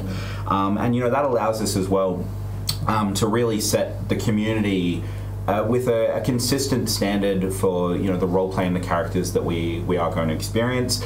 The other way, of course, to do it is if you've already got a bunch of kit and you want to keep using it, then you sort of backtrack and design the character based around what you've got. Ask questions, you know, where does this suit of armor fit in? You know, what kind of nation would wear these colors? What does this symbol mean to so-and-so? And, you know, again, it's about asking questions, speaking to the community. You know, obviously some people will want to do a very quiet launch where they don't announce their characters and they don't discuss it with anybody. They just rock up to Blood and Gold and you know, are there. But by having those conversations, especially if you don't know Warhammer very well, it's going to help you fit in, and it's going to help the world feel a lot more natural and a lot more completed when people do have these discussions with. I know that this Swordcraft as well is going to have lore champions. Obviously, once they announce who those people actually are, go to those people, have a chat with them, ask them, you know, how do I get this character that's bouncing around my brain into the world? How do I fit in? How do I actually build it?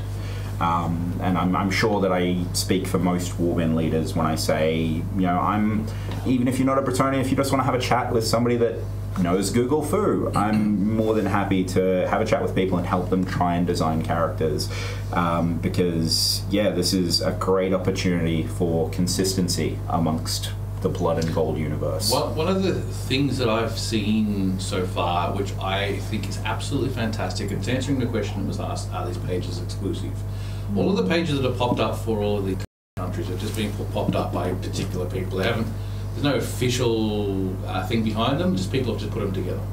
And the beauty of it is that they're always advertising through the Swordcraft page, advertising people to come to join in, and they're advertising in such a way that if your character wants to be from this country, not the warband. And it's really great because it's a good understanding of where Swordcraft Quest, or the Quest is going, or Blood and Gold is going, that it's no longer so warband centric when it comes to a lot.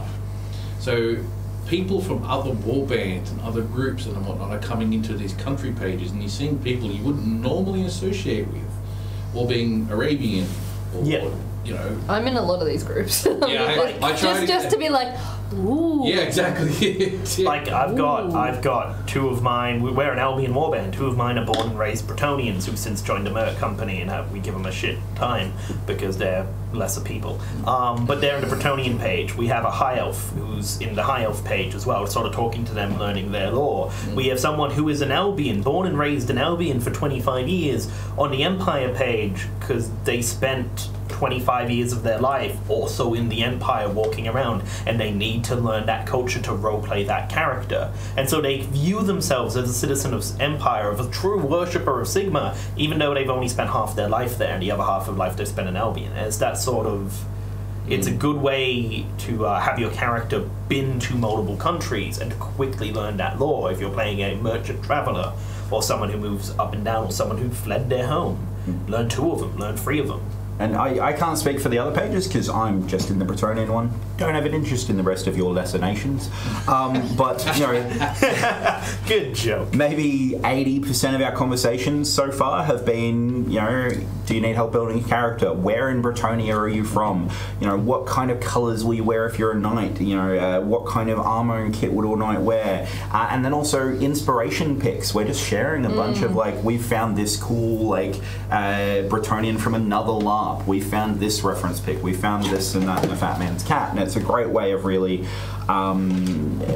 making sure everybody's on the same page. So, you know, you don't rock up and see a Bretonian standing next to another Bretonian and not know where either of them are from because they look so completely different. Shout out as well to the professional hobbyist. I believe he is putting in the groundwork to collect all of these pages and put them on his wiki. He has made a thread. I just put down a note myself that I'm going to do the exact same thing for this because it'll be helpful. It's a tool. It's a tool basically. Yeah, so definitely, you know, look up Professional Hobbyist Wiki. I'm pretty sure he's already got a page with several links on it, but I'm fairly certain he's planning on linking to all of them when he gets them. Another interesting thing just for character design is pick some people on any board or any warband, message them and say, hey, I want to have some form of a connection with your character. Like, I scammed you out of money once 10 years ago, or we fought together in the same mercenary company, or something. Even, like, I pulled you onto a boat when you fell off a different boat, and then we haven't seen each other. But just these tiny connections can really make the world feel alive. Not just for you, but for the people around you. When you're 2 days into a quest walking down the street and someone goes, you owe me money, you bastard, and comes chasing for everyone in the vicinity, the world feels like it's existed for decades. And they go, oh, what happened? Oh, 7 years ago he robbed from me. Oh, I didn't rob from you. You gave it to me. Fuck you. Like, it makes the world feel a lot more real to have these random bits of connections between people. So feel free to sort of message people and ask, especially if they're on the pages. And playing your character too at the same time, especially if you haven't actually fleshed it out fully because you want to use the experience of the game itself to build your character, lose. Yeah. When we say lose, we don't say die. That's what people think. They think when they lose, they die. Losing is, if it's done well, is absolutely fantastic and creates part of your character. It creates a difference in your character. The bad thing that happened to offset the other good thing that may have happened. And adds part of your character, all your characters, all of the experiences, but it shouldn't just be all the good ones, it should also be bad ones, and it becomes part of your character, it becomes part of you. Because especially remember that even though Blood and Gold might not be as much as Warhammer is a very dark and grim game. To a certain extent, Blood and Gold is also a dark and grim game. Probably not quite as much as the books or the lore for Warhammer would be, but it's still a grim, dark game. So you've probably suffered loss of members that your loved ones who have died, wives who have come from sickness and stuff like that. You've been robbed, you've probably been tortured, you've probably had limbs cut off and been replaced with something, or grown back, or all sorts of weird things because it's dark. And if your limb grew back, please see your local Sigmarite witch hunters. Chaos at earliest need to be convenience. stopped. You could prevent chaos fires, never make deals with chaos. Tim is absolutely right, though. If you're playing that special Snowflake Mary Sue and you win every form of conflict you ever get into, you might have fun, but I can almost promise you'll have more fun if you've got those weaknesses. One of my old characters had a gambling problem, and that problem was this being in the Breton days of Swordcraft, and I do just need to say, for those playing at home Swordcrafters, Bretonia, different. That said, Breton also had a lady, so this character would always bet on queens when playing poker because the lady provides. The lady did not provide often. But I did win a high-stakes poker game, the very first one at a quest event, with pocket queens. So sometimes your losses can turn into wins that then make you lose all of your money at future events because you keep betting on them. Actually, a character I really want to play at Quest now is I just want to be a mugger, a thief, a con artist, that type of character who will always fail in every task he does, like cursed by the gods. So I'll only mug someone if, like, out of character, I'm fairly certain I'm not going to succeed. And I'd just be the worst mugger ever. I've got another question related. It is a kind of character question, but it's a very interesting one because of what you've said before too. How would the average human react to encountering a high elf? They're real? Well, I think definitely. I mean, okay. The key question there is how would an average human react? And one important question to answer first of all is Country. what is an average human? For an imperial citizen, they might not have had much interaction with elves at all. They definitely have a relationship with dwarves who have given them black powder, but they might never have seen an elf before. At the same time, I do know eventually in the Warhammer universe, high elves are the ones that teach magic to the Empire. I mean, I guess really it would be seen as if, to use a real-world analogy, if you were the first Caucasian person to visit a rural Chinese village where they don't have internet, you might be seen as a bit of an oddity. You probably won't be stoned straight away, but let's not hold your breath just in case. It would definitely be a culture shock situation, the same as any two real-world human cultures. Let's not go political and mention missionaries on North Sentinel. I was thinking, I actively decided I wouldn't bring that up. Yeah, because but we all know poor that's taste. what I do. But they knew that he was going to give them lots of diseases. Yeah, like Yeah, That's why. sorry, my bad. But that is an example, and that's even an arguably comparable difference between the civilization levels of high elves compared to humans in the world, based especially on the magical side of things. So, would a human be openly hostile and murderous to a high elf? Probably not. Would they trust them with their firstborn child? Definitely not. And I think that's really the important thing to answer is, what is an average human in the Warhammer world? The same thing in the Empire where they're taught at this point, oh, magic is evil or witchcraft is evil. If a high elf doesn't know that about the Empire, they'll use magic to fix all their problems. It's innate, it flows through their blood so easy. So if they broke something, they'd be like, oh, don't worry, barkeep, I'll just try to magic and fix that, and that might really end up getting them shot. Same sort of thing, the Dark Elf raiders do exist, and they have raided towns and villages pretending to be high elves. So even the areas that do trade with elves, that do understand that they're a culture and understand, they sell magic swords and they're really cool, even they're a little bit suspicious and a bit standoffish. It's very hard for a human to tell if that's actually a high elf trader or it's a Dark Elf scout counting how many guards they have at the port before the raid happens tomorrow. So it's a bit of it's what stories would have you heard? How far south in the lands are you? How much trade has that town got? Because if it has a huge amount of trade, elven artifacts will come through. People will talk about who made such a beautiful magic item so strong that we can't break it with hammers. Like, where did that come from?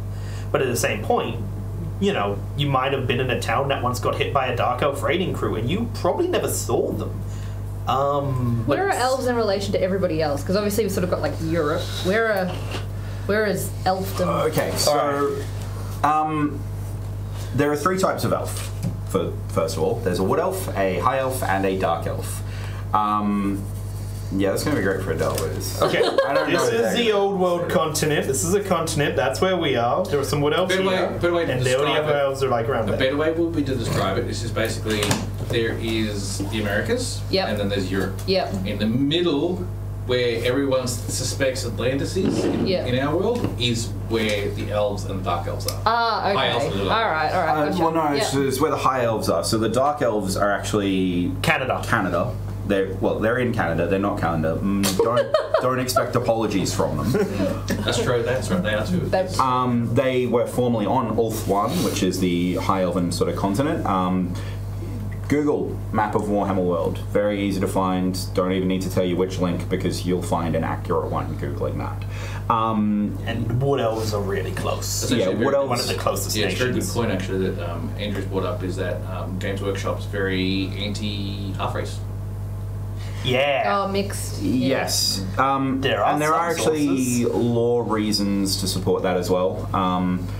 Depending on which sources, as James mentioned, there are, for example, a series of non-canonical books from Black Library, Games Workshop's publishing arm, that field a half-elven main character, but most other sources will actually say that elves and humans cannot do things together that will lead to children. Basically, no half races. A genetic incompatibility. With some races, it's even more pronounced, and with some races, yeah, it'll happen, but you don't want it to. Beastmen, especially, are notorious for, well, let's just say that they make humanity regret breeding animals together for domestication purposes. Which goes into what Tim was saying about it being a slightly darker universe. I mean, Games Workshop really coined the term grim dark. If you've ever heard that term, that's where it came from. But in terms of the Wood Elves as well are actually primarily in a forest, Athelloren, which is on the border of Bretonia and a bunch of mountains, High Elves, the easiest way to describe it would be to the west off the coast of Bretonia, and then the Dark Elves northwest of that in the New World, Northern Hemisphere. But yes, the difference between Europe and America basically is a good continental thing. Half elves tend to get dropped in a river at birth. They don't usually make it to birth. Elves don't make it to birth, yeah. Sorry, Eldar. What do you mean? They won? Yeah. They have to. They won. Oh, yeah, they've won now. Oh, change your world. One by Sorry that they have to find something else to be friendly. All the Elder are going to be now is like drunks in a tavern because they're just the whole purpose in life. Is When we were young kids, there were half elves. The Elder actually have an opportunity to really portray Warhammer Elven culture really well, because sort of marching in lockstep and butchering the shit out of things in front of them is a very both High Elven and Dark Elven thing to do. So, you know, they've got a great opportunity to set out down that route if they choose to. Just without half elves to butcher. I'm sure they can find something else to hate on. Dwarves. Dwarves. There was a War of the Beard after all. Yeah. The Elven Golden Age versus the Dwarven Golden Age. Alright, have we got any more questions? We ran out of questions, I think. No, I want to know more about, like, the Empire. So is the Empire just people who worship Sigma? No. The Empire does actually have a pantheon. The larger gods other than Sigma, so Sigma Heldenhammer is the main deity of the Empire. He was actually the human who forged the Empire several thousand years ago, because we're using again the Imperial calendar, so approximately 2019 years ago. He then obviously ascended to godhood himself after he forged the Empire out of all of these disparate human tribes and kicked out the orcs that were almost wiping out humanity. You also, however, have Ulrich, the wolf god, primarily in Middenheim and the northern imperial provinces. You've got goddesses like Shalia, who is again the pacifist healer god. Manan is a god of the sea, so coastal provinces. Tal and Raya. Manan's a good Tal and Raya. Raya is the other one I forget. More the god of death. Yep. Verena, the god He's of got justice. the wiki open. He got that wiki. He's following my links. Follow my links. I have They're followed good. you. Mimidia, the god of warfare and strategy, and the daughter of Mor and Verena. Yeah, and all of these gods as well, they're not just limited to the Empire. So Mimidia, actually, her strongest followings are usually in Tulea and Astalia, for example. Also, Bretonian common folk, rather than worshipping the lady, if they're a soldier, might worship Mimidia. So, is Sigmar the only god in the Empire? No, definitely not. There are numerous gods. It is a pantheon. Is he the big god of the Empire? Yes, without a doubt.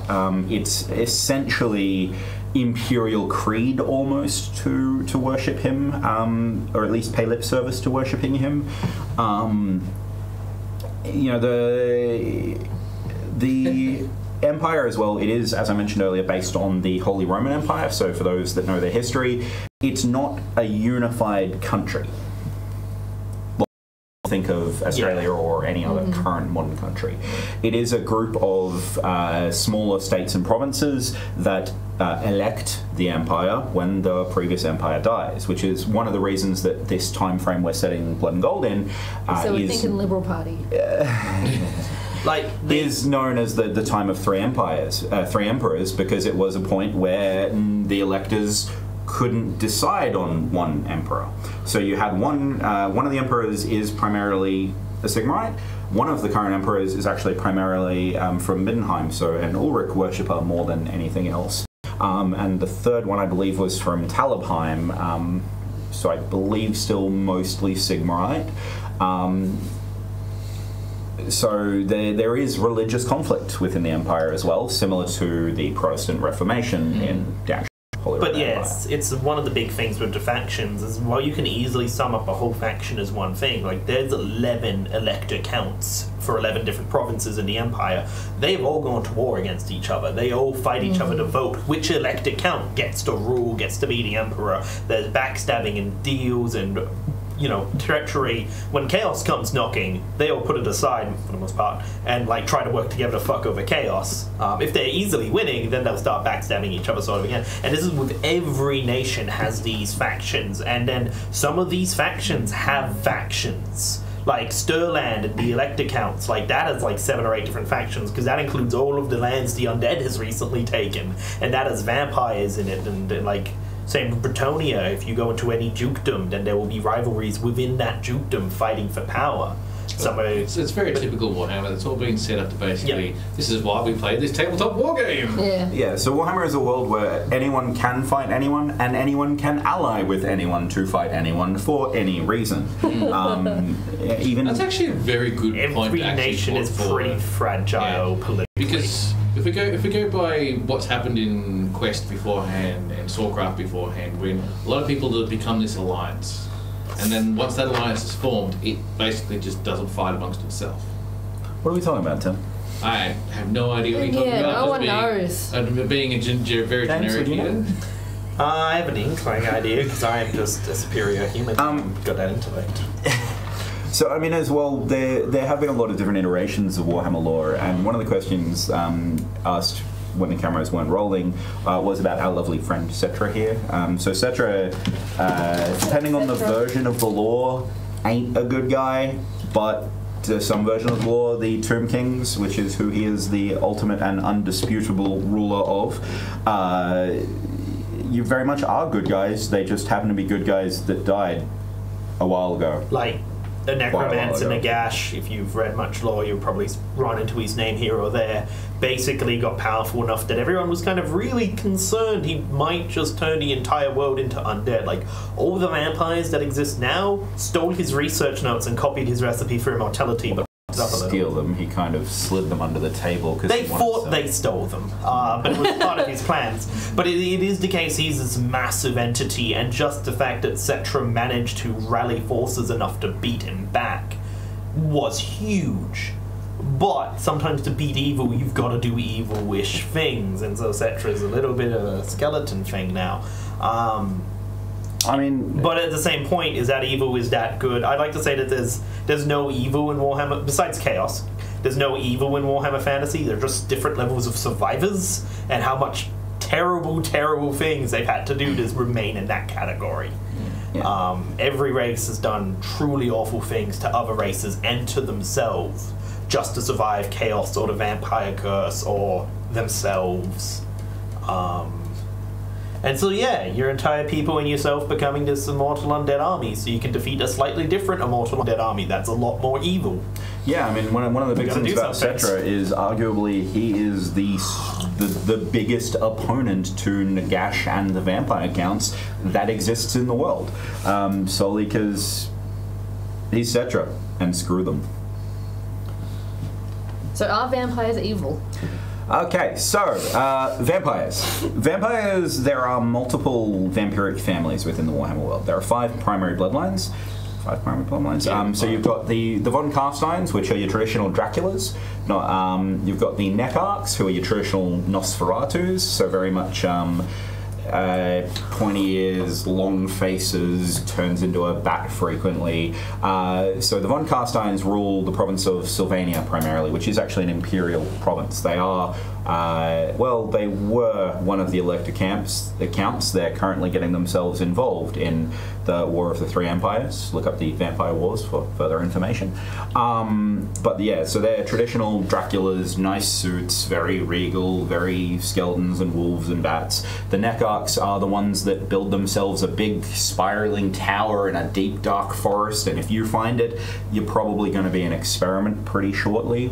You've got the Strigoi, who are your big monstrous vampires that have actually mutated because they used to rule an empire known as Strigos or Strigony, which was actually just south of the Border Princes, also for Map Nerds playing at home, in the Badlands as they're now known, because when their empire fell, they hid from human society and couldn't really go into towns because their populace, the Strigani, actually worshipped them effectively as gods.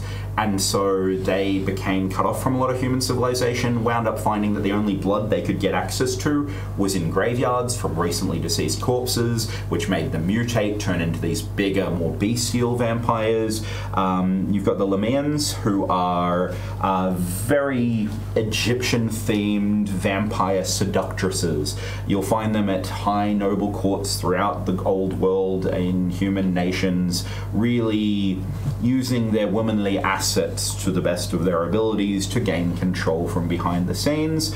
And then you've got my personal favorite, the Blood Dragons, who are trying to remove the curse of the Red Thirst, as it's known, in other words, the need to drink blood, as their leader Abarash did, by killing and draining a dragon of its blood, because they found that means they no longer need to actively drink blood. They're still immortal, they're still a vampire, they still can drink blood, but they don't need to. So, you know, are vampires evil? Same as every other race in the Warhammer world. Some are, some aren't. You might find a Neckarch vampire who is just doing research on death because maybe his childhood sweetheart fell ill and passed away and he just wants to see her up and running around again. On the other hand, maybe you've run into one who's going to dissect you and keep you alive while he does it. Maybe you found a blood dragon who's just going to butcher everyone he comes across to try and make himself a better combatant. Maybe you found one that will only seek out strong opponents, those that oppress the weak, and duel them in one-on-one honourable combat to try and prove that he's worthy to hunt a dragon. It is the curse, though, of the vampires as the Red Thirst, is to remain immortal, they must drink the blood of other proper beings, of other sentients.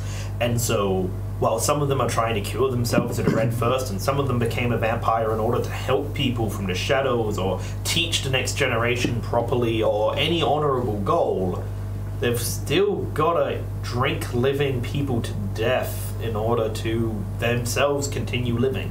And that is a trade that they've either accepted or, for a lot of them, was forced upon them, because the vampires went, "You're a very useful servant to us, but we're not 100% sure you're not just going to rat us out to the Sigmarite, so we're going to turn you into a vampire so you can't, but we'll freeze it as a gift." You know. Yeah, a lot of Sylvanian peasants under the von Carsteins, for example, actually will be happier for the large part than those under a regular elector count, because they don't have to pay taxes. Sure, every now and then a lovely young lady or lad from their village might go missing and come back a few nights later looking really pale and thin and hungry, but with superpowers. Yeah, they are relatively good overlords for the most part, up until they need an army of zombies. So it really can vary. Sometimes they're bad, sometimes they're not, same as anything else in the world. But it's also the same level of power. A vampire who spent 500 years being a master of the winds of death of necromancy can walk into a graveyard, and if no one's there to stop him, raise a few hundred dead bodies, kill everyone in the town, raise Demo 2, have 500 odd bodies, burn down the next town, the next town, the next town up, got an army of a few thousand now, and meanwhile messages have just gotten to the Bretonnian lords of, "Hey, there's an undead army in the middle of our guys, like, what the fuck, we're fighting war against Chaos and Orcs, where are we? Stop it," like. And then the lady generally comes down and fixes their problems because Breton is OP and needs nerfing, please. For me, it's, for me, the whole concept of Warhammer, it's like a computer game. There's this infinite supply of people that realistically everyone should just kill themselves off by now. The way Warhammer works fits together. Whoa! Where are all these people coming from? Where the fuck? This is like these factories of people having sex and pumping out children. It's like the mind that and that's sort of some of the stuff with the Warhammer lore doesn't really add up. Like the Dark Elves are often described as a dying breed. Like there's not many of them left, so the population growth actually is lower than when there were High Elves, and it's very difficult. And then you have these stories of hundreds of thousands of Dark Elves going into war and getting wiped out by a random chaos attacking them from behind or something. And you're like, where are they getting more Dark Elves from? They're meant to be near extinct, and they keep losing these massive battles. Games Workshop uses a sliding scale of plot usability. Yeah, that's right, yeah. How many of these do I need to make the plot work this time around? Oh, 20 million? I guess there's at least 50 million as population because 20 million just died. Skaven has the worst story because... Skaven is like... How many hundreds of millions of Skaven died in this battle? Oh, well, it's the Empire's capital, so to make it a challenge, it needs to be at least 200 million Skaven. Oh, right, well, where did they come from? Why has no one noticed them? 200 million. For those playing at home, Skaven are effectively rat men. Think of them like the ants of the Warhammer world, in that they're underground and there's more of them. How many more? More. Alright, we have like 5 minutes before 10 o'clock. So it's heading towards the end of this night, unless some people actually have any more questions that would like answered, because no one's actually asked any questions in the chat for a while. So I'm going to... Anything else you can think of you want to put in? Yeah, just one other thing, because it goes back to the whole why are we sort of looking against evil races sort of thing. It is the case of in Warhammer Fantasy, to survive, people do bad things because one vampire, one dark elf can wipe out an entire town if they send the right message to the right people. If a dark elf sends a message to the raid fleet saying this town doesn't have its garrison here, you're all going to die. That dark elf will kill you. It doesn't matter how nice they were. Saying if one old, crooked, sick man you take in and you look after him, if he was a necromancer, if he gets to your graveyard, you might have an army of zombies in the middle of your town slaughtering your friends and family. And that has happened multiple times in nearly every country. So the big reason why there isn't just a camp of the evil people 500 meters that way is anyone role-playing as a Warhammer Fantasy character that's been in one of these wars before needs to wipe it off the map, because they will kill us first.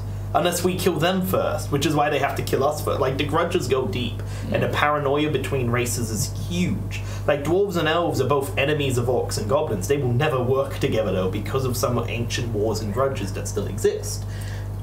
And then what am I doing? But the point still is, like, if you are found out to be a chaos worshipper, you could be a random stooge who has no idea what they're doing, or someone with the actual ability to start summoning demons, or force other people to be chaos worshippers through mind control. So we can't... The people of a town, especially a human town, have no magical defense against this besides kill the stranger. In the Borderlands, it's a bit different because everyone's the fucking stranger and everyone's just trying to make money, and the Border Princes don't care if you corrupt half the people in the town as long as they got a profit out of it. Like, some of them can be really corrupt. Others will be really pure because it depends on the person. But it is the case of, like, with evil characters, if you're found out, everyone's going to be ganking you constantly out of absolute fear. You are the beginning of their death. You are the beginning of their apocalypse. Which is the whole why they're being so cautious about people playing these characters. Because I remember back in my undead days, where we used to go around going, we're going to kill you all and raise you all up as dead. And so every single warband went, well, if they win, everyone dies. And if you win, I just have to pledge an oath of allegiance. So, wipe them out first. And it was, some battles were 6 versus 1, 7 versus 1, because the evil had to be destroyed. Because if we won once, that permanently changes their lore and their world and crushes their people. And if they win once, they just have to rebel in a few months' time. It'll be fine. All right, so we have one last question. I also have another question. You have another question, yeah. do you? I'll do your question first before I do mine. Oh, okay. Nathan, are there horses in Warhammer?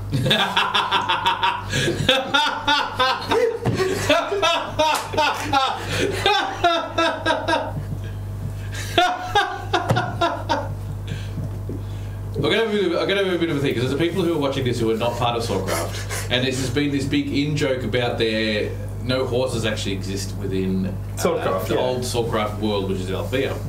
And everyone basically going, no. If you saw a horse, no, that's not a horse. It's a unicorn with its horns. Mutilated unicorn. Mutilated unicorn. for about 4 or 5 years of Swordcraft, there wasn't ever a horse. But there's all these people talking about, I rode my horse into town. Oh, did you? Where is it? I've never seen one. And it was just this joke at people saying they had resources that they couldn't prove. And then we went to one event where there were horses. Crown Castle, they had jousting horses. And so everyone went up to this guy who's been saying there are no horses in the road. I had a bounty. What do you think about the horses? I had a bounty for anybody that could prove to me that horses were not extinct in Althea. My plan was to butcher anybody that brought a horse for mutilating a unicorn. As for the Warhammer world, yeah, horses exist. Yeah, but where the hell's my Friday night cavalry, damn it? Alright, so the other question that you were asked is, sprig your warband. Oh. Ladies first. Oh. Do we have to? Just say who you are, what warband you are. Oh, we don't even have a new name yet for bag. Bag. Bag. So I'm from Circle of the Lion, where we're doing the mortuary cult from the Two Kings. So we're all about Cetra. We're basically researching to find immortality, basically, because Cetra has provided this utopia for everybody, and we want to keep him alive so we can keep that utopia going. Warband leader of the household of Sir Renaud de Meurbresseur. We are a group of Bretonians, namely my knightly household, who I went on a personal errantry war to go fight some vampires over in the Empire, and then moseyed on south to the Border Princes because reasons. Reason. We have reasons. I'll tell you why. I'm Ieska Awis, which translates into fishing mercenaries. And what we are, we're a group underneath a much larger mercenary company. We're a subgroup of Albions, and they made us a subgroup because they don't like us and we don't like them, but we pay our bills on time. We are very unprofessional mercenaries. We don't want to get hired to go out and fight because we'd rather go fishing and eat food. But a sales pitch. We're bad at fishing and eating food, so we starve a lot, so we have to go fight. We're Albions. We're hard fighters. We're good fighters, but, you know... We'd rather be fishing than eating. We'd rather be fishing. We're just bad at fishing, so we just starve a lot. So we have to turn up, we have to fight, and... Yeah, but you know, should go better dwarfs because they Celtic unprofessional mercenaries. They can have TNT and dynamite and stuff like that, and all you just do for fishing is just throw TNT in the water and just get the fish to explode out. But yeah, it means we're based Celtically, we're based in Albion, that's our sort of theming, but we get to also take a lot of the Borderlands influence. Apparently there's going to be rules for cavalry. What? I'm curious about this one too. Did Peterson say that? Peterson said that. You're watching this, Peterson, I know you are, so you better have something next week about that. Even if it's just like a teaser. What? If they're going to bring horses onto the battlefield, I am going to have very mixed feelings. Last part of my spurk, if anybody's wondering what Meurbresseur means, it means wall breaker, because if you've seen what we do on Fridays, yeah, that's why. And I haven't been part of a warband for over 2 years now. He runs a pretty alright shisha. Do you want to spruik anything?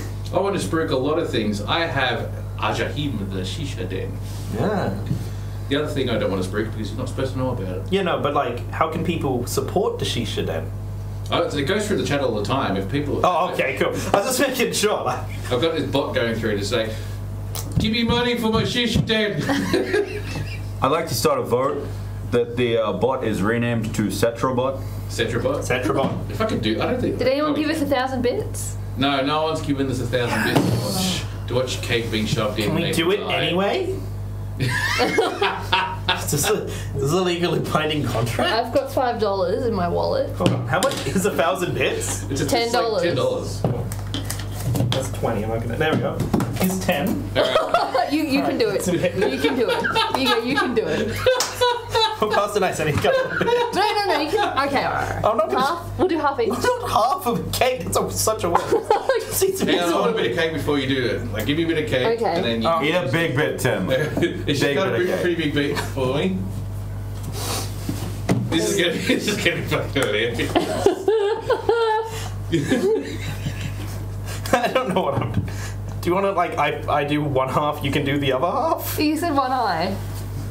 I'll put my hand on your hand and we'll okay, we'll do it together. This way. Wait. Let's. There we go. Now. Okay. Oh god. Oh no! Oh!